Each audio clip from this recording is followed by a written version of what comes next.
Okay, hey everybody, it is Mark with Dine.Digital. Welcome to the Dish today. We are glad that you're tuning in, whether it's live or you're checking in later on, watching the replay. We appreciate you joining. Today we are going to be hosting some new friends from the Baltimore area, DiPasquale's. I believe that's how you pronounce it. I have not had the opportunity to be in person with them before. But if you don't know who we are, Dine.Digital, we help restaurants as much as possible through this interview show that we've been doing. And as well, under normal circumstances, we help with event booking and automating that and helping restaurants get more people in the doors. But today we are going to be speaking with Joe from DiPasquale's, and we're going to invite him on right now. So here he is. How are you doing, Joe? Good morning. How are you? Great. I'm glad that you guys were able to join us today and give us more about who you guys are and what you've been up to. I know you've been around for a minute, and then we're going to jump right into it, and you can tell us more about what you guys are up to. You mean our big move, or? Just you in general, just kind of give us a little bit of your story.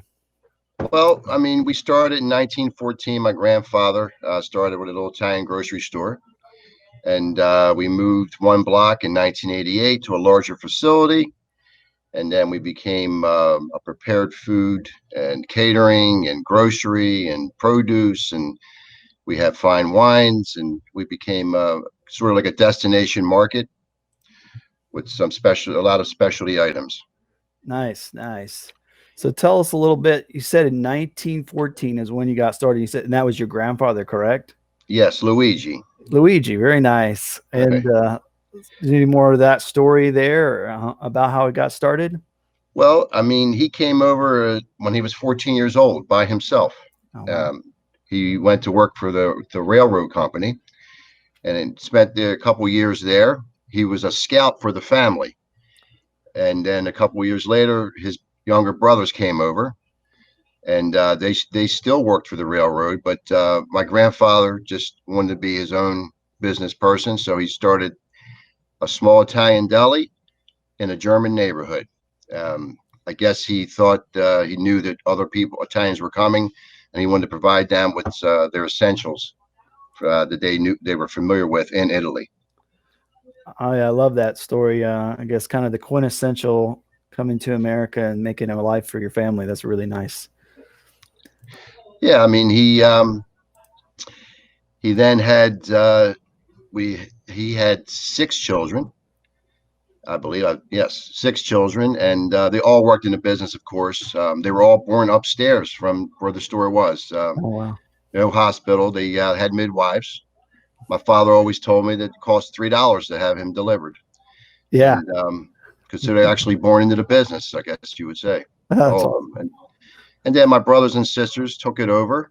We moved here in 1988 because it had, this particular location we're in now, because it was a lot more room, and we could, expand our ideas. And my brothers and sisters were interested in importing directly, and then providing no longer just we weren't providing paper towels and soap detergent. We were just focused on specialty foods and prepared foods, and you know what, the prepared food market has really exploded. That's what really gave us an edge in the Right. industry. Yeah, definitely. So that kind of leads me into what makes you unique. You mentioned the prepared foods. Is there anything else that kind of makes you guys stand out as far as what you are doing? Well, I think we provide the customer with all their needs. If they want to cook, if they're hobby cookers, we provide their raw ingredients. We provide the finished product that they want. We give a lot of people some memories from when they were children and shopped at the old classic Italian deli or at any ethnic deli. It Mm-hmm. give them a good feel, good memory, good vibe. And I mean, we provide everything from produce to fine wine to liqueurs. We have groceries. We have just some basics, but yet those hard to find items they need for their hobby cooking. A lot of people don't cook as much anymore. When I was young, I used to deliver cases of tomatoes and olive oil and pasta, but it's not like that anymore. I mean, people travel, they experience something, they want to try to duplicate it, or they see something on the food channel and they want to do it. And during the holidays, we provide them what they used to get when they were young. They want to taste it, they want to eat it, but they don't really want to do it. So we're there for them if they don't want to actually cook the product. Very nice. Yeah. So you guys are a little unique as far as how we typically are talking to full on a restaurant, and you guys have a piece of that, but you're much bigger from what I understand. So someone can come and sit down and have a meal with you though, right? Yes. People are, I mean, when we're featured on a television program or a radio show, when people come in to see us, they say, wow, I mean, it's much more than an eatery or a restaurant. It's the full package. Yeah. That's the uniqueness of the situation. They sit among all the groceries and the shoppers, and they get to, they taste something and says, well, can I get this off the shelf? I mean, we're the full package here, or they can get something catered if they want. Yeah, definitely. So speaking of that, so when someone maybe is coming to you guys for the first time and they do want to come in and sit down, what's something that they definitely need to try on your menu? That question when the customer walks up to the deli. So ask them kind of where they're leaning toward. Or is it a sandwich? Is it a pizza? Is it a pasta dish? Is it a salad? And then I go from there. I mean, the most popular item sandwich is the real Italian, the lasagnas, which have been featured on television, or it's always a big hit. And the lasagnas, we make a few different kinds now. It started with just a meat, but now it's a vegetarian. It's an eggplant lasagna. It's big zitis. And the hot sandwiches, the big item is the porchetta, and of course our meatballs, and the arancini. That's just in rice ball. That's another big item. We definitely expanded on that arancini with from the meat. Now we do a seafood and a vegetarian one. Right on. Did you happen to have any of that on hand to show us off a piece of your food, or? We got some. Well, I'm going to have my lovely assistant go get some right now. It'll only take a second. All right, very good. Yeah, not everybody is able to show off. Obviously, this year has been very different for restaurants and places like yourself with having to sometimes close down completely. So we've had some conversations with restaurateurs where they're in their home just like I am because they're not able to serve. But it sounds like you guys have continued to serve on some level, correct?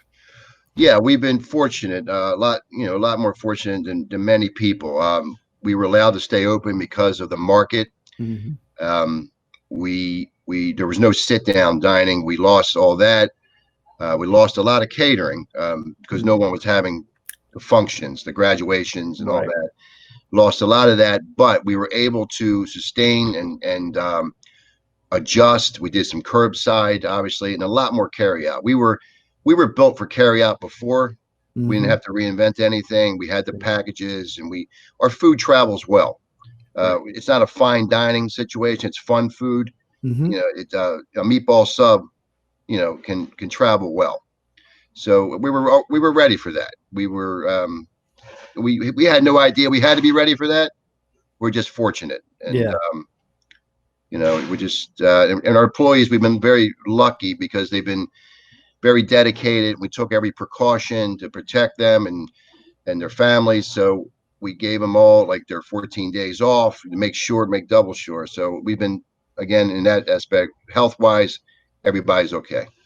Very good, very good. Now I understand you have, is it 3 locations currently that people can come see you guys at?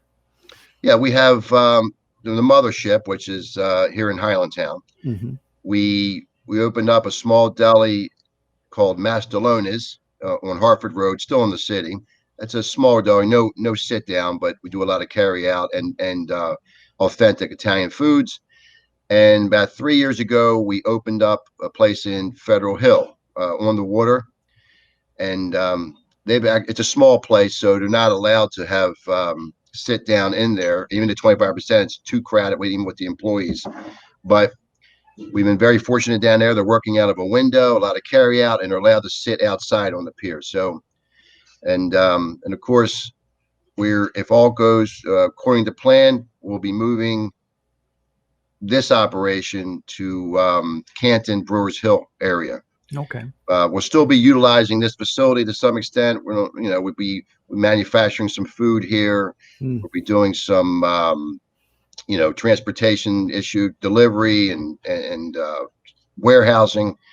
So, we may keep a little coffee shop open. We're not quite sure yet, but we love Highlandtown.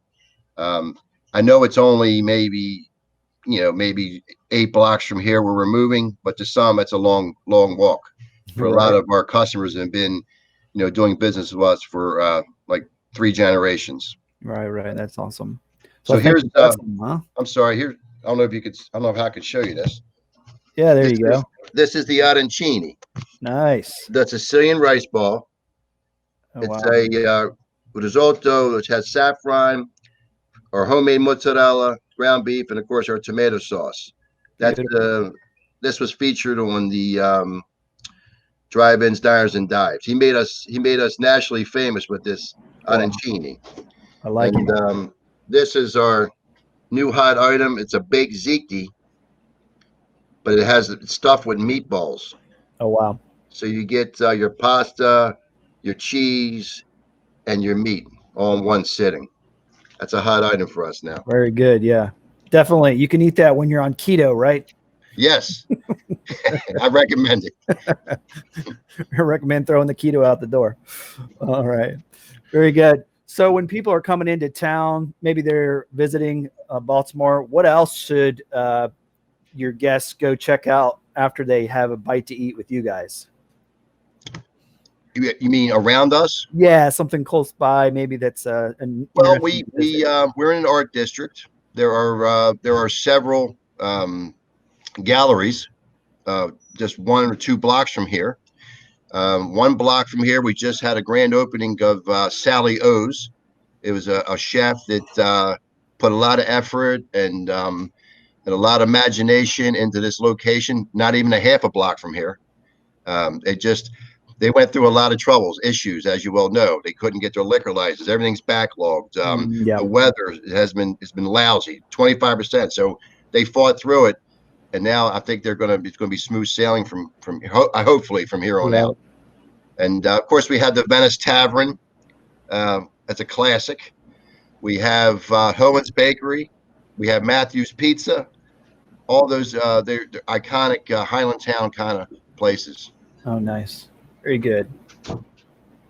And so how far is it for you guys to go catch the Ravens or the Orioles from where you guys are at? Is that close or not?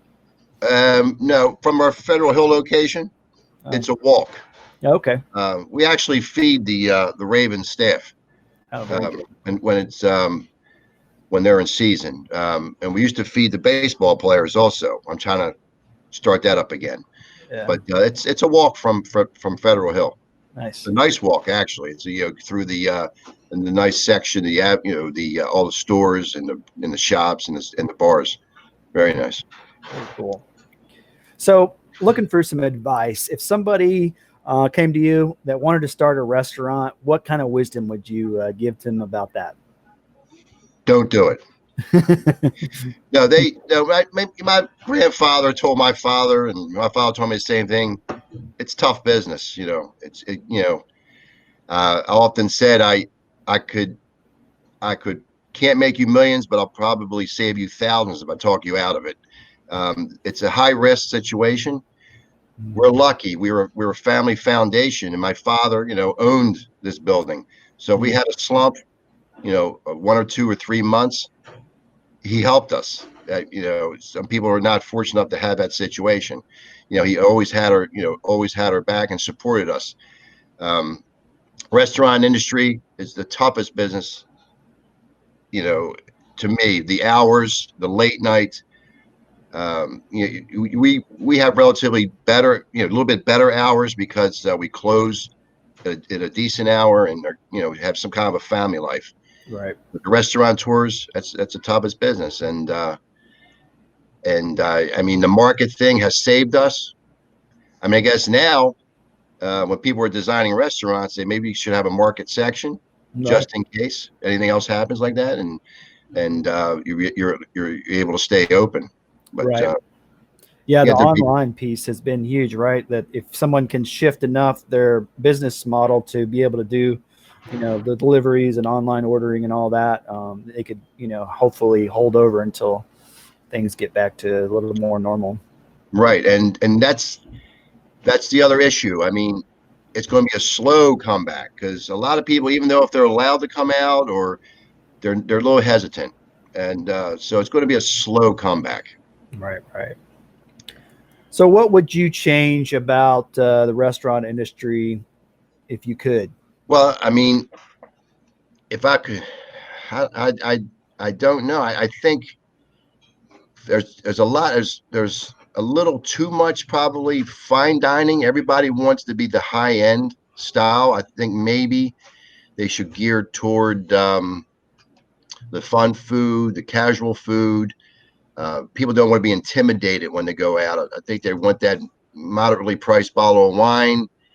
I think they don't want 4 and 5 courses. They want the share appetizers. They want to share an entree possibly, and they just want a good cocktail. And I think a lot of people get into it. They have the mentality if you build it, they will come, but it has to be massaged. It has to be worked, and you're going to make a lot of mistakes. You have to be able to adjust. You have to be able to be light on your feet as far as, you don't have to have you can't have heavy debt. You have to make moves, and people are going to make mistakes. I don't care who you are. Right. You can do all the homework and all the research, but unless you have, the flexibility when it's time to make a move, it's not going to be good. Right, right. All right. So, tell us what you love about what you do. Well, I love food and wine. That's the main thing. I love experiencing, obviously, the Italian culture mostly. There's a lot of cultures within the Italian culture. A lot of the provinces are different, different techniques, different styles, different tastes. So I used to deliver groceries. I used to hear the people, what region you came from. It was Calabria. They had their own style. I used to ask questions, and if they were, from another region, it was completely different. Mhm. So my to me, I love finding new products. I think it's Christmas every time that I get a new supplier or a new product and open a new package, a new display. I just think that excites me. I enjoy that. And I like finding and searching out such, a producer that provides a unique item that's colorful and the packages are nice, and it's, and you have to be able to resell it. That's the key also. I mean, everything sells once, but you have to be able to weed out some things, and then resell is the most important thing. Right, right. Didn't get a chance beforehand, but do you guys have like a community involvement program or anything like that that you want to, or anything that you've done during this time to help out the community? I know a lot have done that. So, Oh, well, yeah, we're involved with Our Lady of Pompeii Church. We're involved with the Highlandtown Community Association. I mean, we store things for them if they have donations from other larger food outlets. But we coordinate transportation for a lot of people who need food. I deliver. Um, for instance, if an elderly person, can't get out, or mm, someone who's been hospitalized or something, mm, we definitely. I mean, on the fun side, unfortunately, it hasn't been a fun year, but we do the festival, the wine festival. We participate in all the church activity, all the fundraising, the bocce. I support that group, which supports the church. So it's a lot going on.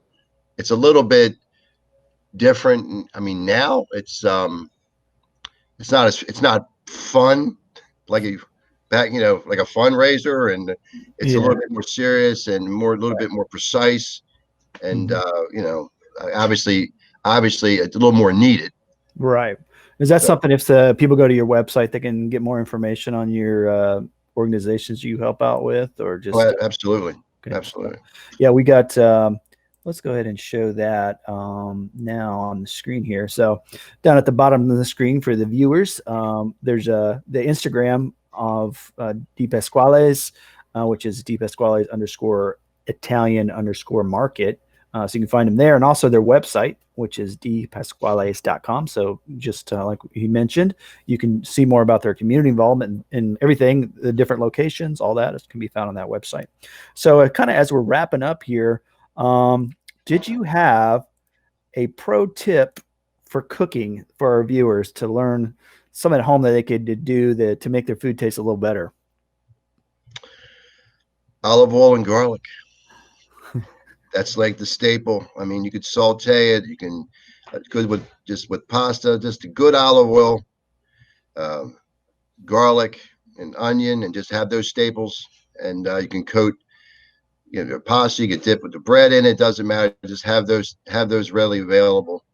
We're very. I mean, I'm not a serious cook. I'm a kind of spontaneous. Grab something out of the refrigerator and do it. But when you have those items, it makes them all taste good. Right. Now, do you have a brand of olive oil that you personally prefer? Well, olive oil is kind of like wine. I like to change it up. People have a different view of an olive oil. They want it buttery. Do they want it grassy? So my favorite go-to basic is Frantoia. It's Sicilian olive oil. It's a crowd pleaser. Some people just want something a little serious. Partana has a little more grassy, I guess bitter, which doesn't sound pleasant, but the bitterness is very important when you're eating olive oil. Right. Very good. Now, is there anything that you guys are offering online that people can buy, or do they have to come see you in person? No, we're dabbling into some. We tried some foods shipping. It's a major undertaking. Sure. Packaging, keeping it cold, just major. So we've decided to halt that for now. We have too many other things going on, but we are shipping. DiPasquale shirts, sweatshirts, hoodies, things like that. That's pretty easy. And people, they see the name. Oh, I'm a DiPasquale, or I just, my husband was a whatever. But they like that, and they like they did, and some have been here, so they want to promote it. Nice, very good. So you have that new location that's being prepared to move to. What's the ETA on having that done? Well, we're going to be operating out of there with catering and some bulk cooking, probably starting next month, but it'll be ready for the public probably 2021, maybe in January 2021. That's our goal. All right, we want to get out of this year. Nice. Yes, yeah, we're hoping for some a better end on this last quarter of the year, and then a great 2021 for everybody for sure in your industry. So everybody, 2021, the new location, keep an eye out, especially Baltimore people. Really appreciate you, Joe, jumping on and telling us about DiPasquale. So once again, please go and check out their website. While you're online, you can also follow us. You can find us on Instagram at Dine.Digital while you're surfing the web. Anything you'd like to leave us as part words with us, Joe? Wise words, anything. Just thank you to everyone. I mean, everyone's been great, for us, to us, and allowing us to provide the service and the food. And I just want to thank everybody. It's been great. I mean, it started with my grandfather, and now it's on to my children. So thanks everyone. Very good. Yes, and thank you once again, Joe and DiPasquale's as a whole for doing what you do and continue to serve Baltimore. And keep it up, and looking forward to seeing all the things that come out of your new move and new location. All right, everybody. Thank you. We'll see ya.